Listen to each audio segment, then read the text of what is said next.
ఈ దేశ నిర్మాణం చేసినటువంటి క్రైస్తవ సమాజం, ఈ దేశ నిర్మాణం చేసినటువంటి క్రైస్తవ సమాజం కలలుగన్నటువంటి రాజ్యం స్క్రీన్ మీద మీకు కనిపిస్తా ఉంది. 1807లో abolishment of the slavery act నీ రాజు తీసుకొచ్చాడు. జోగిని అనే వ్యవస్థను కూల్చడానికి నీ రాజు తీసుకొచ్చాడు. 1930లో ముత్తులక్ష్మిరెడ్డిని నిలబెట్టి మెడ్రాస్ లెజిస్లేటివ్ కౌన్సిల్లో ఈ దేవదాసి వ్యవస్థను నాశనం చేయటానికి, దాన్ని తీసి పారేయండి అని పిల్లు పెట్టింది. నీ రాజు పంపగా వచ్చిన వ్యక్తులు ఆంధ్ర జోగిని యాక్ట్ మనం తీసుకొచ్చాం. ఇంగ్లీష్ ఎడ్యుకేషన్ ఫర్ ఎవ్రీబడి, ప్రతి ఒక్కరికి 1835 మనం తీసుకొచ్చాం.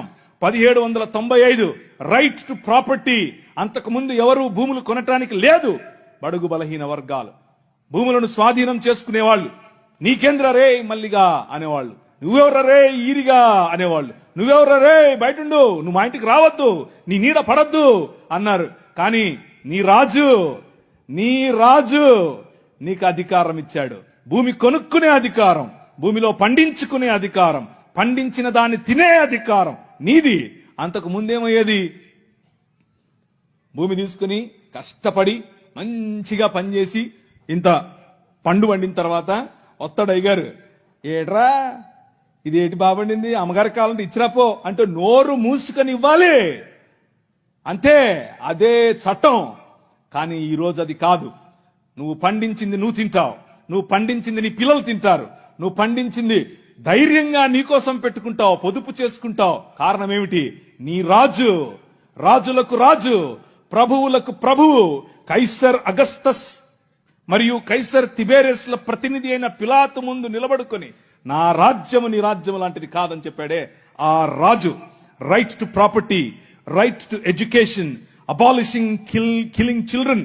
చిన్న పిల్లలను కొనుక్కొని వెళ్లేవాళ్ళు. రాజమండ్రి ఆయన ఒకసారి రాశారు, ఈ దాన్ని ఏమంటారు, కాటన్ గారు ఆయనకు రాసినటువంటి, కాటన్ గారి గురించి రాసినటువంటి పత్రిక ఒక పుస్తకంలో ఇలా రాసిందట.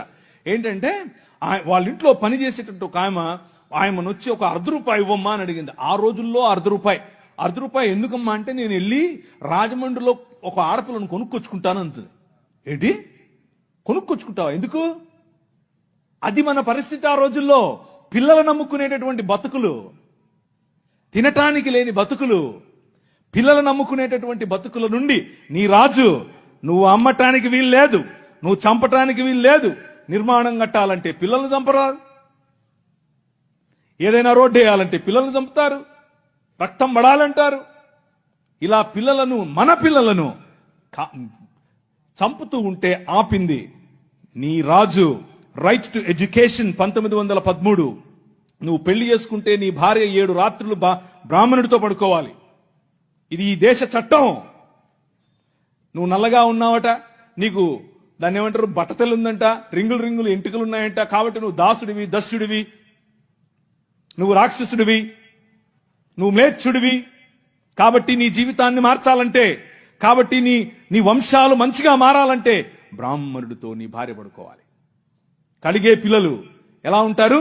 అప్పుడు ఆర్యీకరణ జరుగుతుంది. కృణ్వంతో విశ్వమార్యం అన్నారు. అంటే అర్థం ఏంటి? ఈ ప్రపంచం మొత్తాన్ని కూడా ఆర్యీకరణ చేయాలి అన్నది వారి రాజ్య కళ.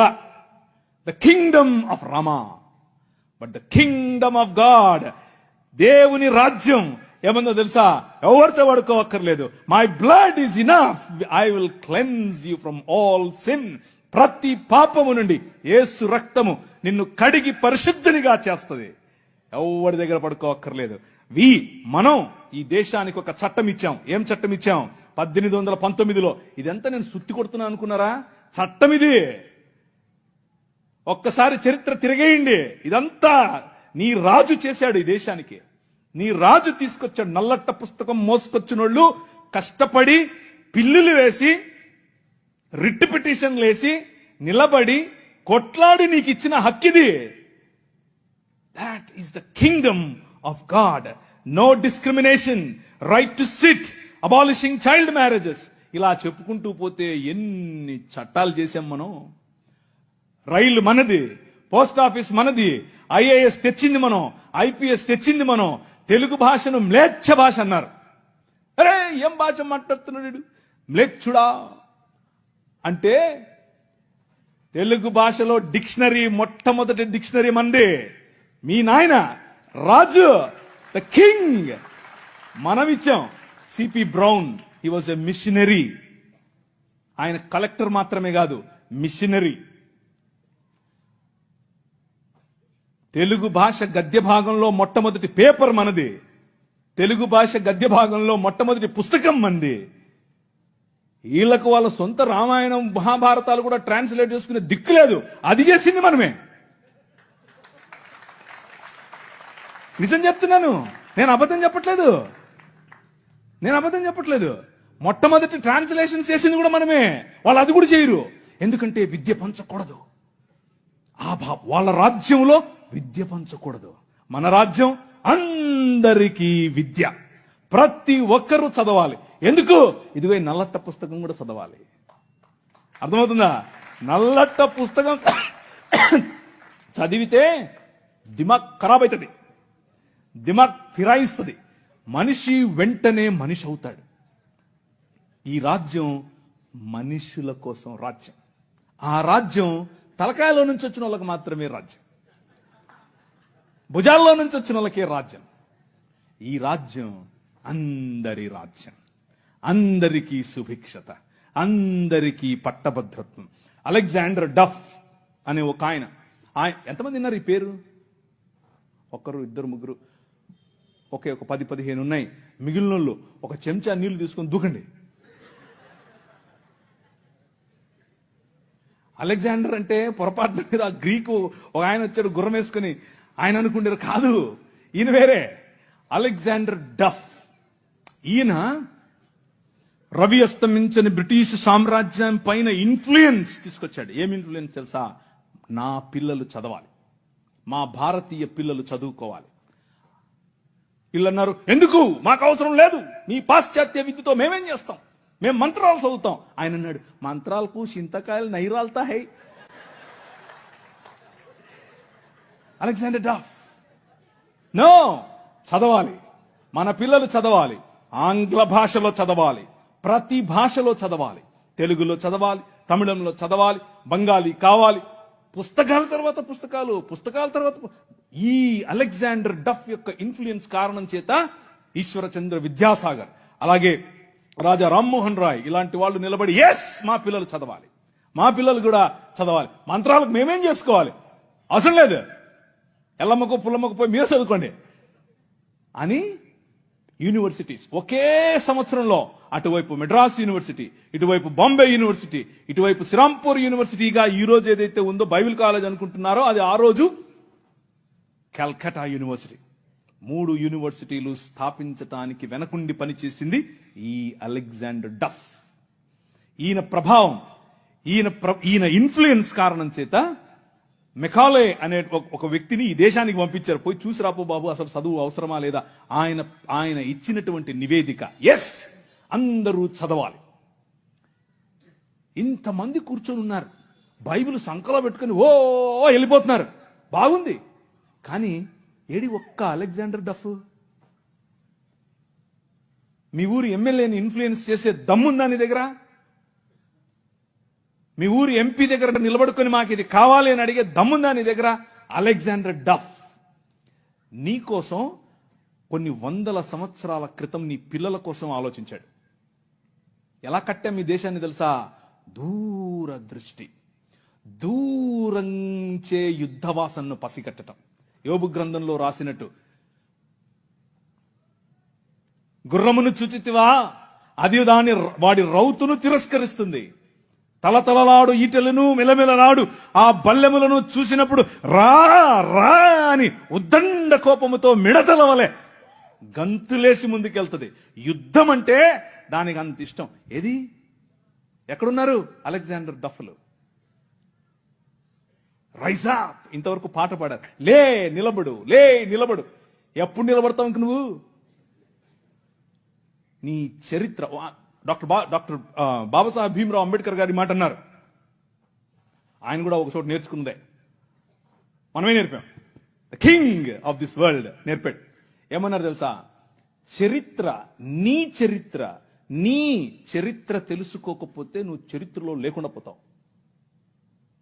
ఇది నీ చరిత్ర. ఇది నువ్వు ఈ దేశానికి, ఈ దేశ నిర్మాణంలో నువ్వు సాధించినటువంటి చరిత్ర. దారా యాక్ట్ 1879. దారా అంటే డెక్కన్ అగ్రికల్చరల్ రిఫార్మ్స్ యాక్ట్ దాని పేరు. ఆ రోజుల్లో స్వరాజ్యం లోకమానుడు ఉన్నాడు కదా ఆయన అన్నాడు, ఏమన్నాడు, ఆయన ఎందుకు అంతటానికి, ఎవరికి? పేదలు, బడుగు, బలహీన వర్గాలు వెళ్ళి దాన్ని ఏమంటారు, దున్నుకుంటామయ్యా అంటే, సరే దా. అదేదో ఆ రోజుల్లో సినిమా వచ్చింది, సబ్బు పౌడరు చూపించి వాళ్ళ దగ్గర భూములు తీసుకునేవాడు. ఆ టైప్ ఇడు. అలా చేస్తూ ఉంటే క్రైస్తవ మిషనరీలు అప్పుడున్నటువంటి డెక్కన్ ప్రాంతానికి రాజు అయినటువంటి హైదరాబాద్ హయాంలో వాళ్ళ దగ్గరికి వెళ్ళి ఇన్ఫ్లుయెన్స్ చేసి, నో అలా కాదు, అలా ఉండడానికి వీల్లేదు, దే ఆర్ పెసెంట్స్, వాళ్ళకి అంతంత వడ్డీకి రుణాలు ఇస్తే వాళ్ళు ఎట్లా కడతారు, వాళ్ళు ఎలాగూ కట్టలేరు. కాబట్టి డబ్బులేమో ఇచ్చేసి వాళ్ళు కట్టలేని పక్షంలో వాళ్ళ భూములు తీసుకోవటం ఏంటిది? This is not righteousness, this is not right. అది న్యాయం కాదు. ఆయన భుజముల మీద రాజ్యభారముండును. ఆయన భుజములు ఎక్కడ? ఫ్రిడ్జ్లో పెట్టొచ్చుంటాడా? నువ్వే. This is his body. ఇది ఆయన శరీరం, ఆయన భుజములు ఇక్కడే ఉన్నాయి. ఆ రోజు వాళ్ళు గుర్తించారు, అది నా బాధ్యత అని గుర్తించి వాళ్ళకి 25 పైసల కంటే ఎక్కువ వడ్డీకి రుణం ఇవ్వటానికి వీల్లేదు అని యాక్ట్ చేశారు. ఈ రోజు కూడా అది అలాగే అమల్లో ఉంది. That is your king. నీ రాజు అది. ఈ దేశాన్ని అలా నిర్మించాడు. శామ్ అగింబాటమ్ అనే ఒక ఆయన గ్రీన్ రెవల్యూషన్ ఈ దేశానికి తీసుకొచ్చాడు. ఓ ఆవులు, మేము దాన్ని నిమురుతాం, మేము దాన్ని పూస్తాం, మేము దాన్ని కడుగుతాం అనేవాళ్ళు. కొంతమంది సిమ్ కార్డు బాబాలు ఉన్నారు, ఈ మాటలే అంటుంటారు. వాళ్ళకి చేతకాల ఎట్లా ఆవులు పెంచాలి, ఎట్లా డైరీ ఫామ్ తీసుకురావాలి, ఎట్లా అగ్రికల్చర్ చేయాలి, మేము నిమురుతూ ఉంటాం, మాకు అదే కావాలన్నారు. కానీ ఏం చేయాల, చూస్తూ ఉన్నారు ఊరికే. కానీ శామ్ అగింబాటమ్ చూశాడు, ఊరికి నిమర్లా పనిచేశాడు. ఎందుకో తెలుసా? యువర్ కింగ్, నీ రాజు భావజాలం వేరు. ఊరికే దాన్ని పట్టుకోనేది కాదు ఆయన రాజ్యం. ఆయన రాజ్యం దాని ద్వారా అనేకులకు ఉపాధి, దాని ద్వారా అనేక కుటుంబాలు బాగుపడాలి, అనేక కుటుంబాలు నూతనపరచబడాలి. ఆయన 21వ అధ్యాయం ప్రకటన గ్రంథం 3, 4, 5 వచనాల్లో సింహాసనాసీనుడైన వాడు ఈ విధముగా సెలవిచ్చుచున్నాడు, ఇదిగో నేను సమస్తమును నూతనపరచుచున్నాను. క్రొత్త ఆకాశము క్రొత్త భూమిగా తయారు చేసేటటువంటి, అగ్నిలో పుటము వేసి బయటకు తీసినట్లుగా ఈ ప్రపంచాన్ని పునరుత్థానము చెందించే పనిలో నిన్ను నన్ను వాడుకుంటున్నాడు. That is your king. ఆ రాజు వచ్చేడు, ఆ రాజు పని మొదలెట్టాడు. ఎలా మొదలెట్టాడు? ప్రతి సమాజాన్ని పట్టుకోవటం ద్వారా, ప్రతి ప్రభుత్వాన్ని ప్రభావితం చేయటం ద్వారా. ఆనాడు నిమ్రోదు సమయం మొదలుకొని ఈనాడు నరేంద్ర మోదీ గారి ప్రభుత్వం వరకు హీ ఈజ్ ద కింగ్. ఆయనే నడుపుతున్నాడు, ఆయనే చేస్తున్నాడు. మన జీవితాలను మరింత ప్రభావవంతమైనదిగా చేయటానికి ఈరోజు భారతదేశం అన్ని దేశాల కంటే రిలీజియస్ మైనారిటీస్ పైన ఒత్తిడి తీసుకొని రావటంలో, వారిని హింసించడంలో ప్రపంచంలో ర్యాంక్ నంబర్ 1 మనం. నంబర్ 1 ర్యాంక్ మనమే. మొన్నే వచ్చింది. రిలీజియస్ మైనారిటీస్ అంటే మనమే. మనలను హింసించటంలో భారతదేశం నంబర్ 1. పాకిస్తాన్ కాదు, ఆఫ్ఘనిస్తాన్ కాదు, సోమాలియా కాదు, ఎవరు కాదు, భారతదేశమే. చచ్చిపోయిన వాళ్ళను కూడా గుంత తవ్వి బయటకు తీస్తున్నారు ఛత్తీస్గఢ్లో. ఎందుకు చేస్తున్నారో తెలుసా? ఇదంతా భయం. ఏంటా భయం? వీళ్ళందరినీ మనుషులు చేస్తున్నారు, వీళ్ళందరూ సమానం అంటున్నారు. మనుష్యత్వం, మతం మనుష్యత్వం ఎదుట నిలబడలేదు. భయం దానికి. మతానికి నిజమైన మనిషిని చూస్తే భయం. నిజమైన మనుష్యులను తయారు చేసేటటువంటి దేవుని రాజ్యం, నిజమైన మనుష్యత్వాన్ని ఈ ప్రపంచంలో వెలుగుగా ప్రకాశింపచేయటానికి పిలువబడినటువంటి దేవుని రాజ్యం. ఆ రాజ్యం నిలబడాలి, ఆ రాజ్యం పోరాడాలి, ఆ రాజ్యం భయంకరమైనటువంటి ఈ ఒడుదుడుకులలో కూడా నిలబడాలి. అలా నిలబడటానికి చూడండి 23వ అధ్యాయము 30 నుంచి 34 వరకు చదువుతాను.